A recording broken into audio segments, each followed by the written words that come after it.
Nitatuma notes kidogo au maelezo kidogo kuhusu NFP yani strategy kwenye group, lakini unabidi kwanza ujue hii news fundamento yake imegawanyika katika makundi gani makuu, ambayo ukiona haya makundi ujue hii news iko strong sana. Kama tulivyosema kwenye Forex Factory inagawa rangi tatu, yani medium, high na low. Na ile high ambayo ina rangi nyekundu, hapo ndo tunajua ni news ambayo huwa inakuwa na high impact kwenye soko. Lakini pia unabidi uzingatie pia kwenye high impact news ambazo ni hizo rangi nyekundu, pia zimegawanyika kwenye makundi mengi tofauti tofauti.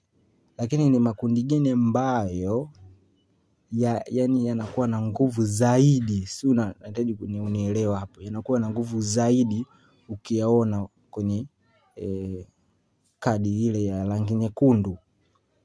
Kuna type kama 3, lakini siko nyingi, lakini hizi 3 ambazo ni strong unabidi, au NFP yani strategy huwa ina works hapo kwa 100%.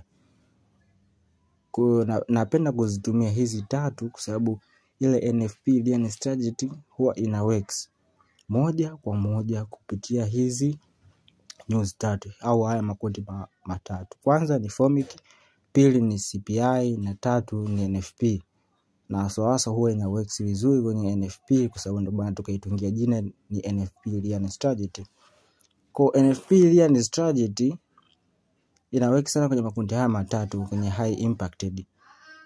Nikianza na NFP, hiyo ni non-form. Hizi ni zile taarifa zinazohusu sana kwa mambo ya kuajiriwa, yani employment au unemployment. Ukiona sana news ambazo zinakuwa na kadi nyekundu ambazo ni high impact, na mara nyingi huwa zinadili na unemployment rate, employment au non-farm employment na mambo mengine kama hayo, jua hiyo ni NFP. Inahusu sana kuhusu kazi, kuajiriwa na mambo kama hayo.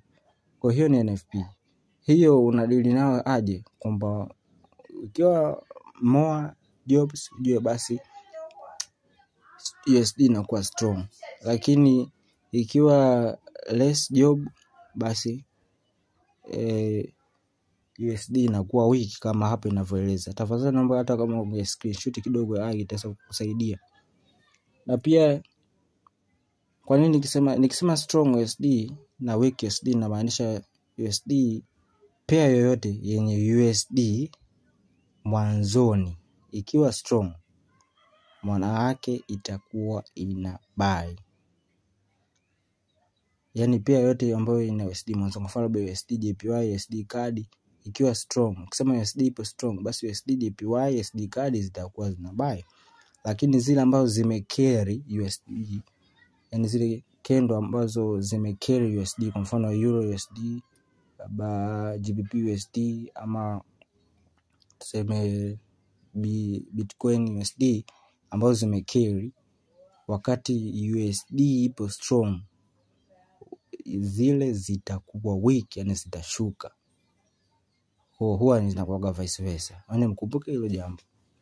Na ikiwa weak USD, yani USD ikiwa weak basi inakuwa vice versa. Kama USD itakuwa weak basi pia zote ambazo zina USD mwanzo zita sell, na zile ambazo zimecarry USD zita buy. Kwa hilo ukumbuke. Kwa hiyo more jobs kwenye hizo NFP news ndio zinahusu na mambo ya employment, basi itakuwa na strong USD, na ikiwa less job basi zitakuwa na weak USD. Utaona vizuri tukiingia katika Forex Factory. Hii tu ni maelezo tu kama summary. Alafu kuna nyingine inaitwa CPI. Hii CPI inaonyesha mambo ya inflation rate na inflation, mambo kama hayo. Na hii inadili sana mambo ya inflation. Kwa inflation ikiwa zaidi na currency nayo inapokuwa strong zaidi, na inapokuwa kama nilivyowaambia, kama currency ikiwa strong zile ambazo zina carry huwa zinakuwa weak. Kuna Fomic pia nayo hiyo inadili mambo ya interest. Kwa hiyo tutaona hizi vyote, hii ni mifano, lakini utaona mwenye kwenye Forex Factory jinsi zinavyokuwa. Kwa interest rate zikiwa lower, basi demand ya currency inakuwa less, na ikiwa high basi na demand of currency itakuwa high. Haya mambo tutaona vizuri, lakini jambo ambalo hapo inabidi uzingatie ni hizi types za news, Fomic, CPI, NFP, na kingine ambacho ujue ni currency kwamba ikiwa strong ama ikiwa weak inamaanisha nini. Na kama vile nakwambia kwamba ikiwa strong USD basi zingine zitakuwaje na mambo kama hivyo. Mara nyingi huwa zinakuwa hivyo. Na by interest rate ikiwa high na ikiwa low inakuwaje, inflation ikiwa kubwa itakuwaje. Natamani tu hizi mjue vizuri kwanza hapa kabla ya kufika huko kwenye Forex Factory. Kwa hapo ni kwa uchache. Hapa tunadili na news, yaani kila mtu anahitaji trade news, sio kutrade tu NFP ni standard, lakini pia uwe na idea ya news. Basi twende kwenye Forex Factory.